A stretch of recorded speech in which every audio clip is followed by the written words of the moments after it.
शांता काकू आल्या, शांता काकू. ये शांत ये, बस बस बस. जेवण केलं असतं. जेवण आली आहे. अगं तेच मी सकाळी राणीला सांगत होते, तूही जाती का जिमला? ही बी जाती ना सकाळ सकाळ. हा सुंदर होय. 4 जागेवर आता पोरी बघितल्या तिच्या पोराने. पाटाना ते पोरग तसं म्हणतंय आणि ही बाई अशी म्हणते, उंचीच कमी आहेत, काळीचे आहेत, नाकच लांब आहेत, केसच लांब येतात, केस झाकून येतात. इतके नखरे केल्यावर बायका भेटत आहेत माझ्या पोरातला. राणी झाला का ग चहा? कायचं काय मोबाईल मध्ये तोंड खुपसून बसली असं. थम्मी बघून येते. ठुलाय मला वाटलं मोबाईल घेऊन बसली काय. ठुलाय चहा काय सगळ्यांचं तेच आहे. तूही काय मई काय. मॅमच भाजी केली, मला वाटलं फुलात ठुईन. आणि कशाचं काय भाजी केली, जीवाची काशी करून घेतली. ते ना काही झाला वय. हा दे इकडं. आणि सांग ते कोणाला, आपलेच दादा ना आपलेच होत.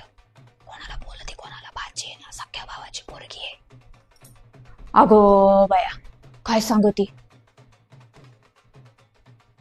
अगं बायो असं बर. आणि मग तू काहीच नाही म्हणत का? हे वय. अगं हे केलं ना आता, कापसाचे पैसे आलते 1.5 तोळ्याचं केलंय. हा म्हणजे एवढं शेतात राबायचं ना आपण, कुठं लेखा सुनासाठी करून ठेवायचंय काय? करून टाकलं लगेच. आपल्या जीवाला तरी कोण देणार आहे? तुला काय सांगू शांता. नाही काय म्हणे गसोंगावानी, कोणाला म्हणता येईना, बोलता येईना. त्याला का स्वयंपाक येतोय का, त्याला का घरातले कामं येतेत का, त्याला कोणाशी कसं बोलावं कळतंय का, काय सगळा नुसता बालिशपणा. कायचं काय स्वयंपाक येत नाही त्याला. सकाळीच केलं तर काय नू, आणि त्याच्यात भलं टमाटन काय नून बायनून टाकून ठेवलं त्याच्यात नुसतं. थपा भाकरी थापायच्या, कालवण करायचं, तसला काही येतच नाही म्हणती मला. डायरेक्ट सपशेल नाहीच म्हणती.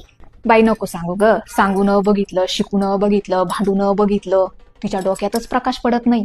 किती सांगतो ते तसलंच लागत तिला. ते टमाटेन कांदेन ते वरून टाकायचे मग ते खायचं. आपल्यासारखं जमत आहे असं होतं काय आपल्या टायमाला.